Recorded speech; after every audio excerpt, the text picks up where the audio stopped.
All right, welcome to Words of the Wise. Today I have Chief Steve Drew from Newport News PD in Virginia. Chief Drew has 32 years experience in law enforcement, and I'm really excited to have him on the show. Welcome, Chief Drew. Thank you so much for being here. No, welcome. Thank you, and thanks for allowing me to be here and take part. And when I smiled when you said 32 years. I was like, wow, it just hit me when you said that. It's starting to be a little bit of some time with it, but I still enjoy it every day. It's the best profession, and I wouldn't change it for the world. Yeah, that is a long time to be in this career. And, we'll get to it in a moment where, we can kind of give some background on you and what those 32 years looked like for you. But we were laughing a little bit offline because as this is being recorded, it is April Fool's Day. And I asked you if you had been razzed yet, if anyone, messed with you for April Fools. And I thought that your response was really funny. Are you willing to share what happened today? Sure, Because I think sure, that's so yeah. funny. I hope it brings a smile to some people. So I got in this morning as I go through my day, and I have an assistant that I'm really really close with, and she kind of keeps me tracking. And so when I got in, they even had a letter printed out, right, that she was going to resign and move out of state. And when I looked at her, and we just kind of stared at each other, and she's trying to talk through it, and I'm just staring at her because I know her really well, right? When you work with someone as long as I have, and she couldn't keep a straight face, and I'm like, listen, you don't get to be at this level without being able to see through some things. So we had a laugh about it, but it was Dominique was it was for that moment. I let her have a little bit of moment. I let her go a little bit before I kind of like, you don't get to this level without knowing those things. Yeah, you're So like, I've yeah, been on this it was job good. long enough to be able to see through the That's, BS, and you can't pull one over on the chief. So that's that's right. so funny. Well, we'll Now I have, see. like I said, now I haven't got through the whole day yet, so I still, I'm sure I got some coming, but so far so good. Knock on wood. Well, I won't be teasing you, but hopefully you can get it through the rest of the day. But again, I appreciate your time and you being here with us today. I know that wellness is a priority for you and your agency. Yes, ma'am. 32 years, we know it's a long time. How did you get this far? Like, how did you get started? What do those Yeah, 32 years look like? For anyone who's listening who doesn't know you, it'd be great to give a little bit of background. sure. So I'll just try to hit. So I grew up in Cincinnati, Ohio. I was a big baseball fan. I really connected a lot with my father through sports, especially baseball. My goal, I thought, as I'm growing up, I'm going to be the center fielder for the Cincinnati Reds. I'm left-handed, but God had another direction. So I get into college. I'm going to college up around Dayton area, it's a little bit south of Columbus, north of Cincinnati, and I started applying into different departments. And I was taking some psychology classes. So I'm applying to different departments, and we talk so much about connection, feeling like someone, a sense of belonging, that someone's really interested in you. So Richmond, Virginia, one of the recruiters there, John Cohane, he called me about every other week. I was playing baseball, and he would ask me, how's your batting average? How are your grades? How are you doing? Here's the next thing in the process. So as I was a senior, I spent about 3 months doing a ride-along program with the police department there in Ohio. And when I graduated, I got a couple different offers. But when Richmond called, it was like that's what I was really waiting on, because I felt like a connection, like they wanted me in Richmond, that they wanted me to be there. I felt like I was already a part of that organization, that department. They made me feel special when I talked to them. So I try to share that with their recruiters in our own department. But when I did 25 years in Richmond, I was at the level of assistant chief, and right at 25 years, and a former chief I'd had called and said Newport News, Virginia is looking for a police chief. I knew a little bit about the city, but not a lot. I didn't think that I would have any shot here in Newport News about being the chief. So he kind of encouraged me to come down and look at the city. I did. It's about an hour and 15 minutes south of Richmond. I came down, spent a couple of different weekends, just talked to citizens. I never really told them what I was looking for, but I went ahead and went through the process, and they kind of started out with a pool of, we got down to about 6. And there was a lot of talent in the room. And maybe I'm my worst critic, but I was like, man, that guy is really good. And he is really good. Man, I hope I don't have to compete. So the next thing I know, we're down to 2. And, there's some other departments we're calling, and they did, Newport News just stayed with me. And I'll never forget, I got up early one morning, and I was driving to work. in Richmond, and I got a call about 7:30, and hey, we'd like to talk to you one more time. And so I came down and I met with the city manager at the time, Miss Cindy Roth, and I walked out of the building after our interview, and I really wasn't sure. And I started to walk across the street, and the head of HR came out after me. And I haven't told a lot of people this, but we stopped right there in the middle of the street and had about a 5-minute conversation, and we sealed the deal right there with a handshake that I was going to come to Newport News. So I like that a lot. I like the way they handled that. I like the way they treated me. And since then, it'll be 7 years, July 4th weekend. It will be 7 years for me here in the city. And, you talk about 32 years, I had more hair when I started, right? But I think you have to have a passion for this profession, because the things you see and you respond to and the stuff that you deal with inside the department internally, you got the media side, you have the political side, you have the city administration side, and then you have what we are exposed to in the community. You see some of the worst things in this profession. You respond to those things. So I think you have to have a lot of things. I'm sure we'll talk about it in our conversation today, that helps you stay, whether it's your family, whether it's physical activity, whether it's your faith, a separation, focus. And for me, I think a love for people. I think you really have to enjoy what you do and have a heart of service to do this profession. But I do, those people, how have you done 32 years? It would be because of those things and just working with great people. Thank you for sharing. And yeah, I would love to kind of dive into some of the things that have helped you along the way with your wellness, because as you mentioned before, like, we know that this career is extremely challenging. It can be very stressful. It can also be very rewarding. And I would love if you could share maybe just some of the things that helped you to offload some of that stress so that you can maintain that passion and that excitement for this career for 32 years. Sure. So you made great points. It is challenging. It's demanding. It's long hours. But for me, and I believe for most, it is extremely, extremely rewarding. In this profession, you get called to help people in some of the most challenging, critical times that they're experiencing or going through, maybe for that part of their day or their life. And you have the ability to make an impact on someone, and that to me is special. For me, I have a very, very strong faith.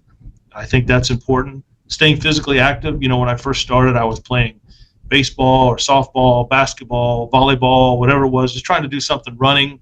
As I've gotten, we'll say a little older, even just walking, just to keep movement, right?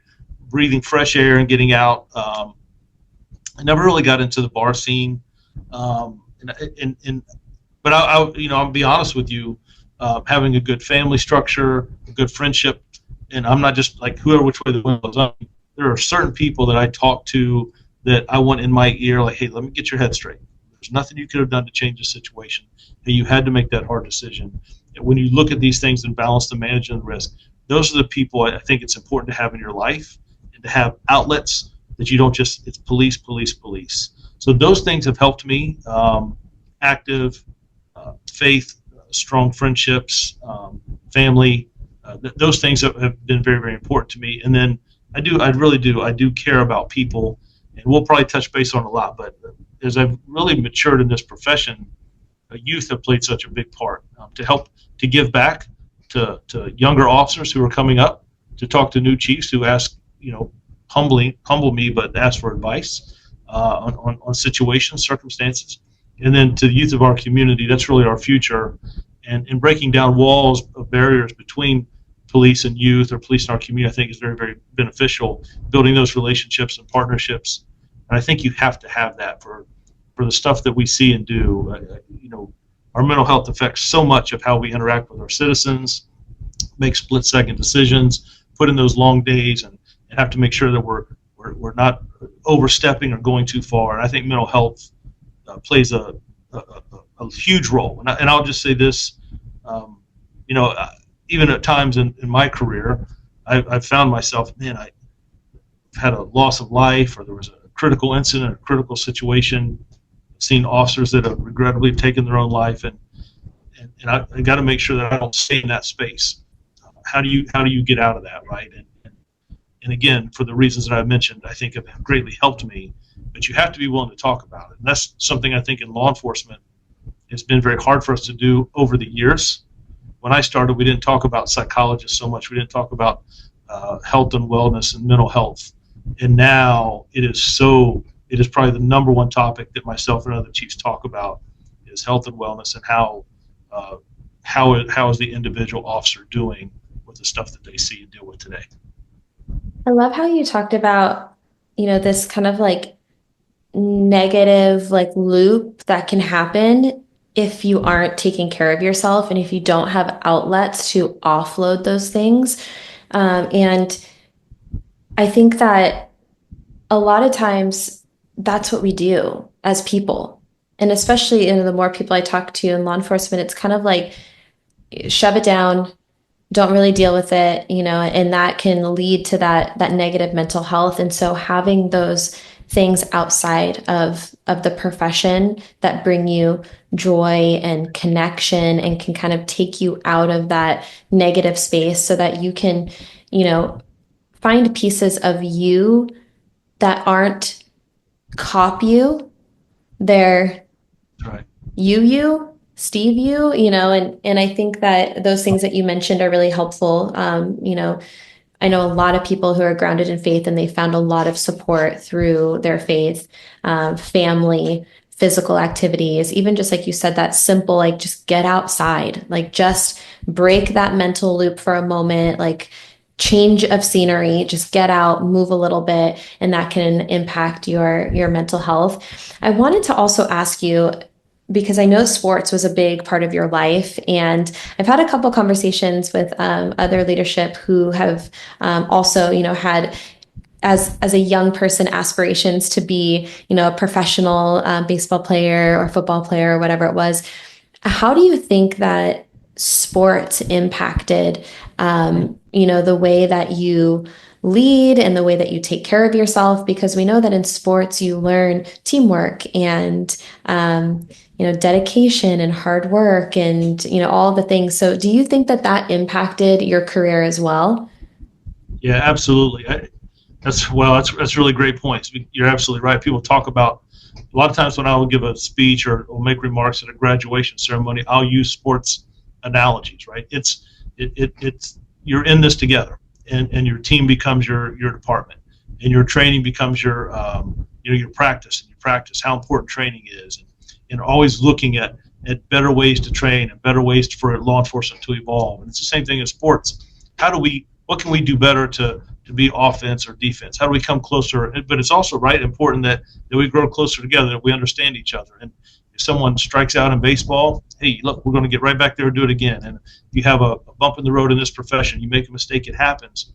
And you have that support behind you. So yeah, I leaned a lot on that, that teamwork and working hard and a sense of accomplishment. And we win together and we lose together, but we're still focused on serving the citizens of our community, making this the best department that we can, and providing for our youth. You talk about some of the comments you made about those outlets, and I think a lot of that is why I'm so interested in interacting with young people, because they remind me of what it's like to have that. Hey, we're learning something new and eager, and I've never had this opportunity before, and I've never done that before. And, well, I'm not really sure that I can. Hey, let me help someone come out of their shell, and let me provide a platform. Every award ceremony that we have in our city, in the police department, every graduation ceremony, every memorial service, Police Week's just around the corner in May, where we remember those who paid the ultimate sacrifice. But every one of those events we have, and you always look for a guest speaker, we always have a high school student as one of our guest speakers. And I don't know that you'll see that anywhere else. And my goal with that is I'm trying to send a message to the youth of this city that they matter to me. But I'm also trying to send a message to men and women in this department that youth matter. And for a student to come to those events and openly speak in front of adults and city leaders and elected officials and recruits that are just getting ready to graduate, or a department who's going through honoring officers who died in the line of duty, I think that's powerful. Yeah. And I will tell you, their peers, right? Well, this is recorded, so it's okay, right? their peers who will sometimes skip school to come and hear their classmates speak. I'm telling you, when I see officers interact with those kids after those ceremonies, or elected officials, or city people in our city, I'm telling you, that's powerful. And those relationships, those bonds you make, I think go a long way in making sure and helping us be better people in our mind and in our heart as well. And I don't know if I shared this with you before, but I think that coming from, so I came from two drug addict parents. My dad was incarcerated for the sale of narcotics for 6 years. So I grew up with an incarcerated parent.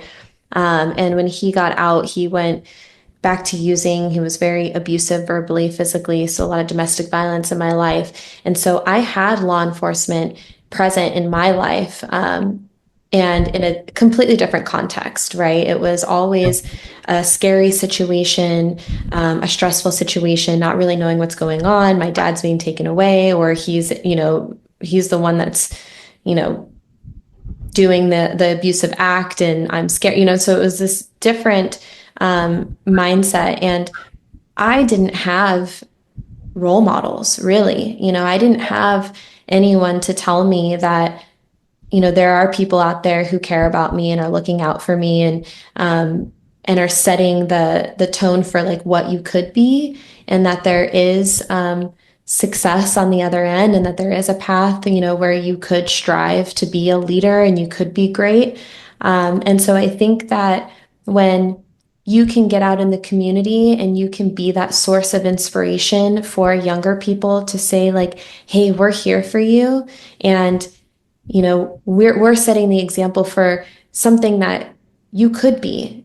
You could be great. You could seek a profession of service, and there are options for you, and we are here to help you, and we love you, and like we care about you. And I think that is so powerful, and I wish that I had that when I was younger, to have that positive influence and example in my life, because I did choose the wrong path for a long time. I didn't have a high bar standard for myself, and I thought, okay, well, as long as I don't end up like my parents, and no one really cares about me anyway, so I guess it really doesn't matter what I do, and started choosing wrong paths. And I think that if I had something like that, where there was that community engagement, and people who were leaders within the community showing me a different way, that maybe I would have made different decisions. So I think it's great that you're focused on the youth. I think that it's great that you really make an effort to be that role model.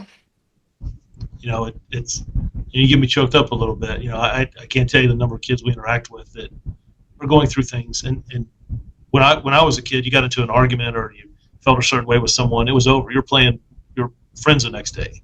Today, all that stuff with social media that lingers, I think we're so much more in tune with mental illness and emotions now today than before. So things you're talking about are things that we deal with young people. And sometimes it's just being there to listen. I think kids can tell when you're not real, when it's just showing up for a camera. So it's like when they invite you to, I will tell you, I make a point to go to every single high school graduation. I don't speak. I don't even go on stage, right? I'm just up. There's a section that they allow me to sit in. And I want those kids to know that I'm just there to support them. I'm just rooting for them. I think we have some of the most talented kids in the nation right here in Newport News, and they need to know that. So, yeah, I will tell you, your story, that's a hell of a story you have. And that is exactly why. I don't take the position I'm in lightly. Whatever reason God placed me here, and I believe that, I think a lot of it is to give back and encourage and help other people, because not only are they helping me, but to improve that quality of life that they have and their outlook on life, that people do care about them and that they do matter. And then we open our arms and bring them into the police department. Like, you're probably going to laugh at me, but when we try to talk about bridging the gap, next week is spring break here in Newport News, right, for our high school kids. Mm-hmm. So we do these leadership camps and Citizens Academy, but here's the new camp. We started it last year. We're going to do it over spring break, right? Pickleball. Yay. See, I knew it. Some of the officers are like, Chief, what are you doing? We got like 25 kids that have signed up to do it, and I got like 10 or 12 officers that just got into it, and now they get competitive. And That's Police fun. and firemen, we always talk trash to each other. So we're going to do a pickleball camp, our second one. I'm really excited, and I kind of cleared my calendar to go out and just interact with those kids and just to be around them, right? Support them. So I think you are so right, and I think that we owe that to our youth that are coming behind us to give payback or play it forward, if you will. Let them know that they do matter. I think all citizens, I think all human beings want that someone cares about me. I think that's important. And as the chief, I try to look at that with the men and women that make up our department and the 187,000 citizens that we have in this city. I think it's also twofold because, like, one, I think it's an important reminder to everyone that you never know how you can impact someone's life. And it's the small efforts that matter. You know, for me, like, my interaction was always, again, like fearful, fear based. Like, I didn't know what was going on. And it was, always someone there to help me. But I think that if you remember that, even a smile, a hug, a hello, a how are you, a we care about you. Like these simple things, I think can really impact someone's life. And, even if it's just changing how they feel in that moment or that day, or maybe it's, you giving them hope for the future. But I think it's an important reminder to anyone who's listening that every single person has that ability to be kind and to make those small efforts when it comes to other people in the community.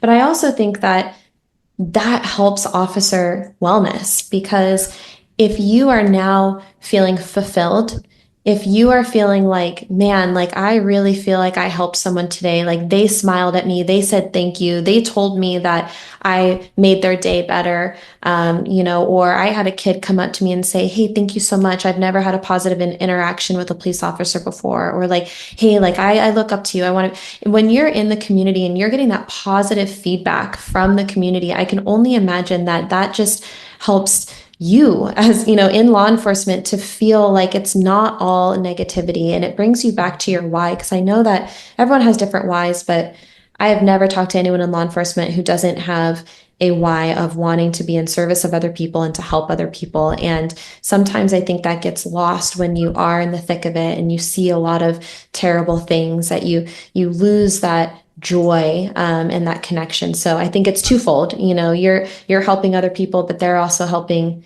you in a way. There's three quick examples just to hear you. It's like maybe you spent some time in Newport News, but I'm telling you, you're exactly right. One of the high school students about 3 years ago said, Chief, one way you can connect is when I wave at you, I want officers to wave back. That's all I'm asking for. I was like, wow, we don't teach that in the academy. We don't train that. But I've had high school students that have asked their school resource officer, hey, we're going to go play in the state championships in Richmond, and we're down here in Newport News. Chief, would you allow the school resource officer to go with us? That's impactful. Just yesterday, one of the students that we work with asked me to write a letter to the National Honor Society for his induction, all right, to be selected. And that was something I was never in, and I was kind of taken back. You want me to write that? And he's like, yeah, that would mean something to me. So can I stay after an hour and do something? Absolutely. You're so right. Those things matter, and I don't think we ever realize. Maybe it's 5, 6, 10 years down the road that we realize something small like that made a difference. So I think you're right on. You hit the nail on the head with that. Absolutely. Thank you. And I know that we talk a lot about mental health and in this profession and the importance of it.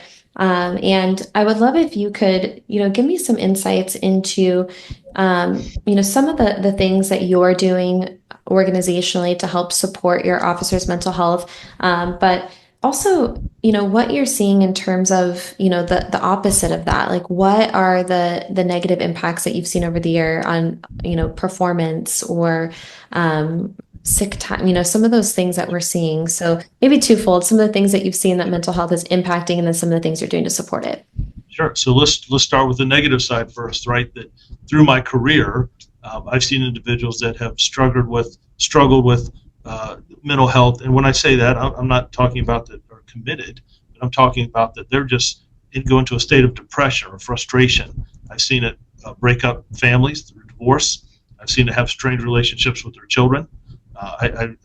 So they're on the personal side. I've seen, regrettably, officers that have taken their lives. You don't always know what's going on inside someone or how they're feeling.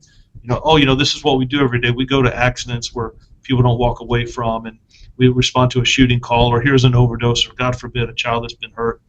And I think sometimes we get with law enforcement, and this is what you're supposed to do, and you're not supposed to have those feelings. So I've seen where it's complaints, use of force incidents rise when we're not in a good space. Anger issues, if you will, things the way we talk to someone on a traffic stop.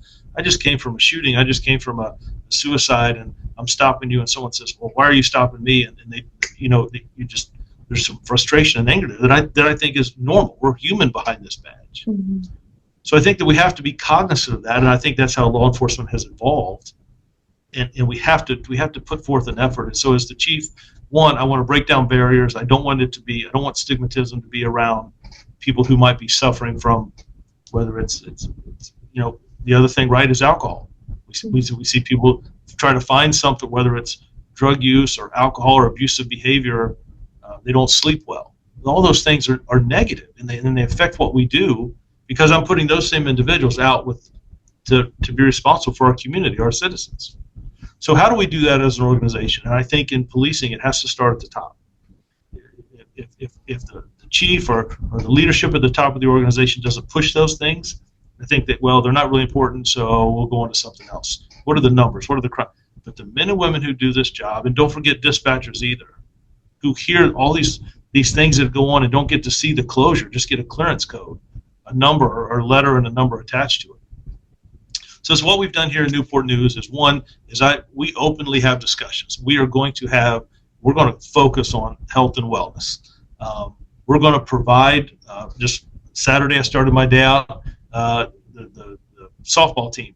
People are coming out. There's a softball tournament next week in Chesapeake, Virginia, and I just came out to show support and encourage them, and see the officers running around playing and snagging fly balls. And believe me, some of it looked like we had no business on a ball field.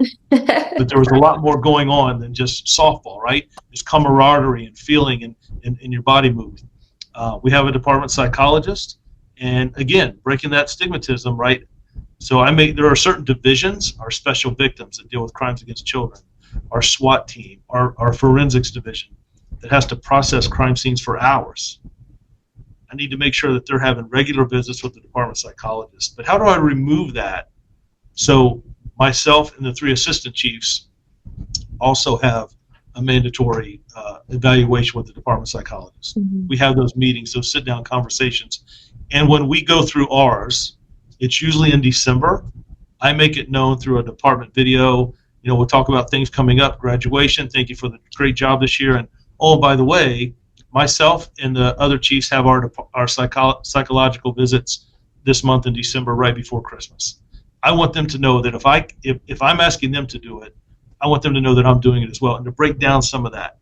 And I find that some officers, if they go to a particular something violent, or they see a hard scene, that they have kids of their own, but sometimes they will push back. But for the most part, when they come back to me and they talk to me, they're like, "Chief, that was the best thing I could have done, is to talk to that psychologist." So breaking that, I think that is important. Having those open conversations. We have a CISM team that's been trained by psychologists, and we work with neighboring jurisdictions and not just officers, also our dispatchers. But I will tell you, in law enforcement, we track everything.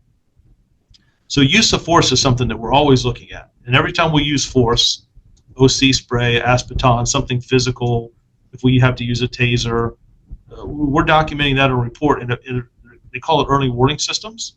So if you have like 3 in a time frame, whatever window we determine, if it's a month or 6 months or whatever it is, that we sit down and at least have a conversation. Now, each one of those might be in policy, but we're still talking about it. I don't have that same mechanism for critical incidents. So on God forbid, someone overdoses, or a child death, or a shooting, or we talked about a traffic accident where a high school student doesn't walk away from, depending on who your supervisor is, I'm going to ask you to see the psychologist. I'd like to sit down, at least have a check-in and talk with you. But others maybe that's the job. And I find the younger officers are more open to have discussions than some that have been doing, and I'm not saying across but for the most part, the more senior, because we didn't do that when we started. We didn't have those things. We kind of shied away from that. So we're looking at some technology now, an app, if you will, on our cell phones, that we can create the algorithms, if you will. So when you're dispatched to those type of calls, it has a number or a sequence associated with it, and when we hit a certain number, whatever we want that to be as a department and psychologists that we'll work with, that it creates an automatic check-in.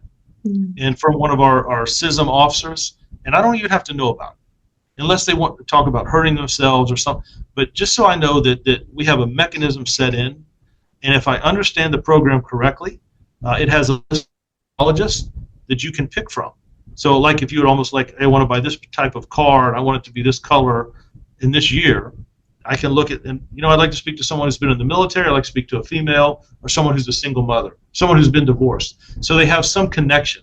So those are some of the things that we're looking at to be on the forefront. But I also think it's important we train our supervision, that when that officer sees these critical things, these things that pull at your heartstrings, that if we have a crime scene and someone just lost a parent or someone just lost a loved one, and I've got them standing at this crime scene for 3 or 4 hours, hey, we need to make that association. So I think first line supervisor training is very critical, and these other things that we're looking at, technology, AI, if you will, and just letting you know that we're going to have those conversations. This department, I think, goes a long way. I think it's also a great recruiting tool as officers get into this profession to know that those things are out there, because more and more I hear young officers ask about that, where when I started 32 years ago, it was never part of a conversation, much like we're having today. Yeah. And I think that, it's also really good for retention because, you're showing the people who are there that you care and that you have these things in place for their wellness. The thing that I really love that you said is that there's a human behind the badge. And it sounds to me like that's what you're doing with a lot of the things that you're implementing.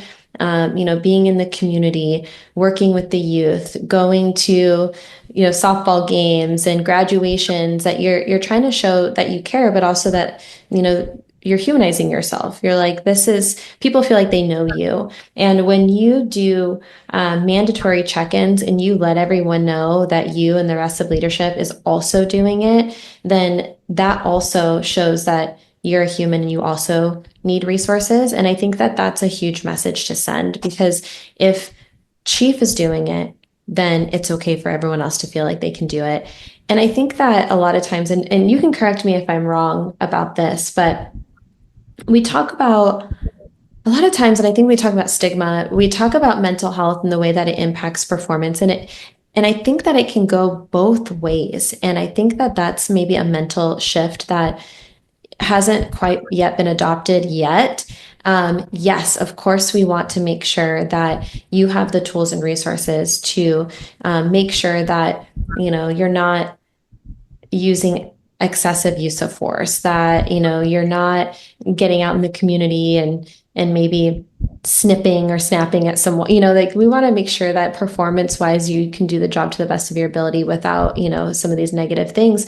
But I also think that people forget that mental health stuff can impact your performance in a positive way too. It's not just about the negative stuff. It's this can make you feel better. This can make you happier. This can, make it so that you can connect more with your family and your friends, so that you can find joy outside of the job. And so having these things doesn't mean that you're broken, or that, it has to be viewed in this negative light. It can be viewed in a positive light too, of hey, we're going to do this stuff so that you feel your best.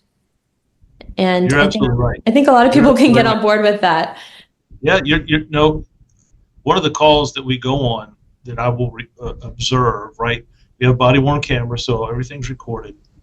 But more and more officers are called to situations where we are responding to mental health situations. Maybe that medications got mixed up. Maybe someone's going through depression or suicide. And I watch how officers talk to these individuals. And when I say these individuals, meaning the calls that we go on, people that are in that moment. It doesn't mean that they're a bad person. It doesn't mean they've done anything wrong. They're just, when you dial 911, we're the first ones to come there. Now, we've recently, about the last 3 years, we've gone to a program where we have a paramedic, a clinician ride together, and police on the calls where there's no violence, we'll respond to as well. But we kind of play the second role. and we allow that clinician and the paramedic to do some welfare checks. But if there's something with a firearm or a knife or some type of weapon, we'll take the lead. But to see officers use the training that they've been exposed to and see them show compassion, it's amazing. And I see officers get spit on. I see officers even get swung at. And when we debrief about those or talk about that, they tell me, "Yeah, Chief, we didn't make any arrests. We just took them to get evaluated." And that touches me, man. That tells me that there's a compassion there. And then what do you get 3 days later? A text message or an email from a citizen that, "Thank you for how you helped my son who has autism. Thank you for helping my daughter who's going through a crisis. Thank you for responding to helping my mom. She's been in this abusive situation and she just needed somebody to talk to." And it was that what's in. Those things matter. The better part we have, the better we can interact. And when officers get that feedback, when a citizen says thank you, it's not about awards that we can put on our chest. It's those moments, even whether it's a post on Facebook where I want to thank the officer that responded and helped me through this. Those are good. That makes you feel like what you're doing. So I think you're exactly right. I think we have to be cognizant of the problems it can cause, but I think there's a whole other side of that can be so rewarding.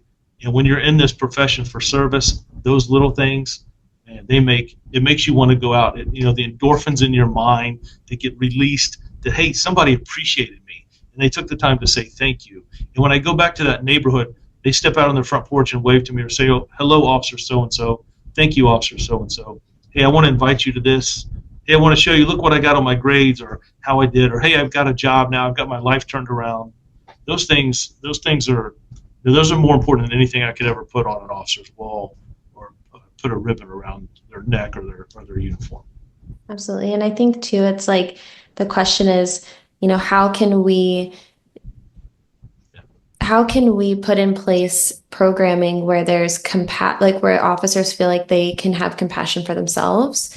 Because I think that to get to where you just said of, you are at your best and you're helping people to the best of your ability, because that's the goal, right? Is that you feel your best so you can perform at your best so that you can reap the rewards of this career in those moments of, community support and helping people. But you got to first take care of yourself.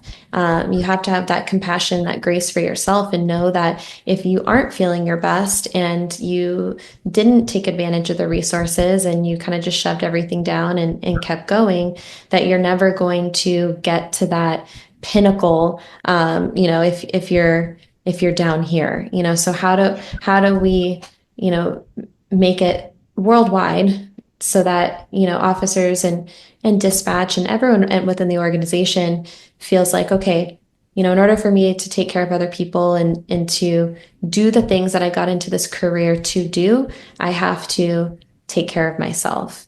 And I love that as an organization, you guys talk about it. I think talking about it is the first step of like bringing awareness, talk about it, normalize it. Leadership is bought in, leadership is leading, the charge in that and also taking advantage. You created, annual, are they mandatory checks?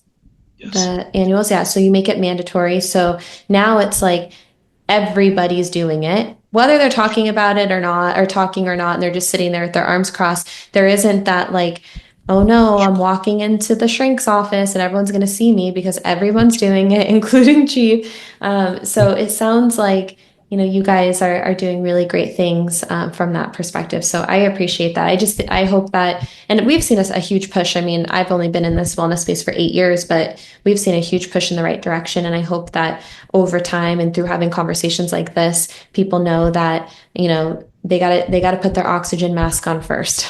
Yeah. No, it's a great point. I think you're right. I think you can use it as a recruiting tool. Our academy class, I think you start there. We have to do 40 hours every year to stay certified. So a component of that in our in-service. So we're talking about it. And look, if you want to get promoted in this organization, if you want to be a sergeant, lieutenant, or captain, have some questions built in. If you have an officer who is very energetic and comes to work all the time and is just really excited, and then you see a dramatic change or you see a drop-off for weeks at a time, what would you do? So we're even asking it in our promotional processes and embedding it in questions that we ask recruits when they come in. It has to become a fabric. And you're right, it is greatly evolving. One of the assistant chiefs was in Boston with the last police chiefs conference, and like 60% of the classes you could sign up for all dealt with early warning signs, mental health and wellness, how to stay above, how to address it, how to have those conversations. So it tells me that in the profession, and certainly in the chiefs that I talk to, it is something that more and more is being talked about, which I think is a good thing in breaking down barriers. I think we still have a long way to go, but I think we're moving in the right direction, and I don't want us to be left behind. It is my hope that we become the forefront of that, it's important to me. I worry about things that keep me up at night. So I worry about the men and women who do this job. I've been doing it for 32 years. I know what that recruit, when they graduate and they walk across that stage and their loved one puts that badge on their chest, I know the things that they're going to see and deal with. And I want them to be as prepared and open to be able to experience those things and not have to internalize it and just deal with it on their own, that there is a department, a team, if you will, behind them that have done that before, has had experience that before, and we'll get through it together. And it's okay to have those conversations. It's okay to show emotion. It's okay to have empathy for other individuals in the community or the department that are going through things, not to judge people, but to work through it. And how can we, all of us, how do we make each other better? I love that you brought it back to team. And I also love that you said it has to be a part of our fabric. I think that is a really powerful line. And, we talked about this before, but the reason why I started this podcast in the first place is because I was having conversations with leadership like yourself, that there was always, these hindsight conversations of, I've been on this job for a really long time. We didn't have these resources when I was earlier in my career. I know what that did. I wish I would have had these, or I wish I would have. And it was always this, I wish I would have, or, and there was always kind of like cautionary tales at the end. But I wanted to start this podcast so that I could have these, important conversations with leaders like yourself, but that we could give words of wisdom and inspiration for individuals who are younger in their career. And so my final question, and I'll let you take the floor after if we missed anything, but my final question to you is, what words of wisdom would you share with someone who is earlier in their career in the context of wellness? Maybe something you wish you would have known or would have helped you? I would keep it very simple. I would say that it doesn't mean that we're any different than anybody else. We have a calling, or hopefully you're getting into this job for the right profession. But my advice to them was, you're human, and things should affect you. I'm concerned if some of the things that we see in this profession, if they don't affect you, and it's okay.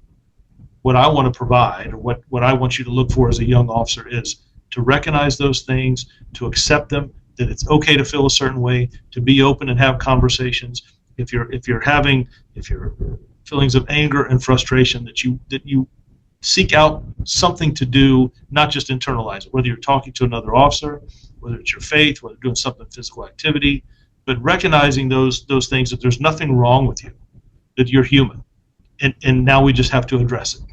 It makes you a better person. There's tremendous advantage, and as you become an officer and experience different calls for service, it's going to help you when you relate and interact with youth or citizens in our community.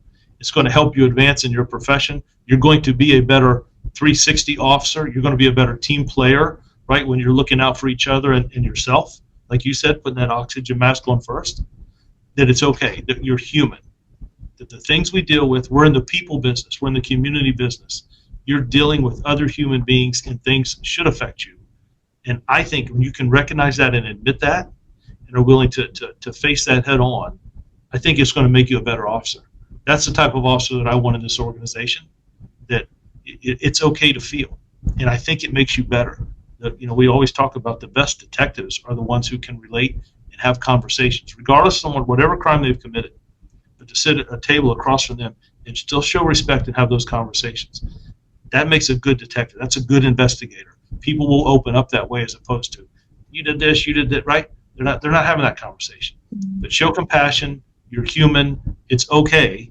And it's all part of this plan, if you will, or this career, if you do it 25, 30 years, that is extremely challenging, but it's also extremely rewarding. And don't feel that you're any less or you're failing or having problems if you have those feelings. I would make it very, very simple. You're human, and you should have some reaction to some of the things that we have to see and respond to. And if you show that, you're going to be better. You are, and the community and individuals and fellow officers are going to respect you more. Thank you so much. Those were great words of wisdom. I appreciate your time so much, and I'm going to give you the floor. If there's anything we missed, anything else you want to say, otherwise, that's all I have for you. And I think that was great. So I really do appreciate you. I will tell you, this has been, you even just in the conversation, hearing some of the things you've talked about and brought up, your own story, right? It makes me reflect and think and just how important health and wellness and mental health of officers and all of us are. So I just want to tell you thank you. I appreciate you giving me the opportunity, and hope I haven't talked too long or ran off too much. But I hope you can tell that the men and women who work here and do this profession, they matter to me. I care about them. You become emotionally attached to the people you work with and the community you serve, and it matters. So I am very, very appreciative. I think what you're doing is you're bringing up, you're pushing a topic, and I would just encourage you to continue and push those barriers and talk about how do we get better. As a chief, I know I want us there, but I know I don't have all the answers, and sometimes you've got to look outside at different opportunities or different, hey, here's something new in training, or here's something new that doesn't have to be law enforcement related, right? Here's someone new that can come in and speak, or take someone who's gone through someone who's had some challenges and has come out on the other side, and that it's okay. So yeah, just being open-minded, and when officers come up with new ideas, accepting that and bridging that gap. But I really, really appreciate you allowing me to spend some time with you this afternoon. And I think what you're doing is great. It's a great topic, and it's something we need in law enforcement for a long time. Thank you. I appreciate that very much. And hopefully we'll stay in touch, and maybe there'll be a follow-up conversation at some point. But thank you so much, and I hope you have a great rest of your day. Thank you so much. Take care. God bless. Stay warm down there. We'll talk soon. I will. Bye.